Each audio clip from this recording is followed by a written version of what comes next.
So hello everyone, mao din ni ang among gitanom karon, ang among pea. Mao ni siya. Among gibutangan og kana kay parang mukatay na siya, mukatay. So kana ni katay na siya pero ako paningin na naon. Mukatay gyud na siya dara. So kani siya pea, kani din siya kuan jalapeno.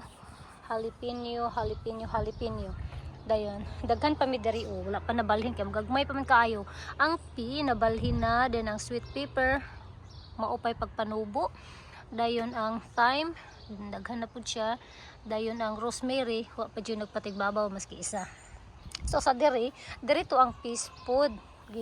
Pero natanggal na kay gibalhin naman namo, di ba? Jalapeno and beef steak tomato and cherry tomato. So wala pa na siya nabalhin. Pero kani siya dito gini siya sa sulod namo, dapit gibutang, dayon dapit sa bintana nga mainitan. Karon lang namo gigawas kay nagbalhin man mi ani. Nagbalhin mi ana.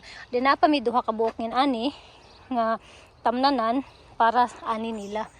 Para sa isa kangin ani, isa ka raised bed planters para sa mga kamatis, kay cherry tomatoes man o kanang beef steak katong dagko.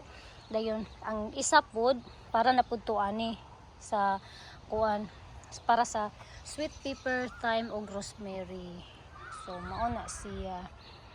So mao lang na kinaab ang katong ako ang eggplant naman to sa lahi nga kuan, sa lahi nga pat na ko gitanom.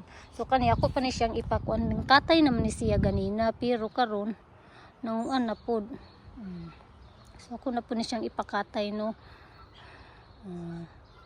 Pero ana na siya. So kani nangatay na.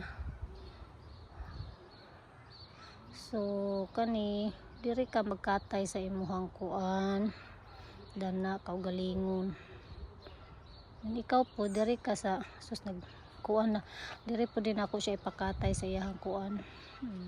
Ambot og igo baka gid ni siya ang iyang katayanan no, basin og murag kulangon ra gid ni siya. Okay, mubo ra man sad. Mura man na.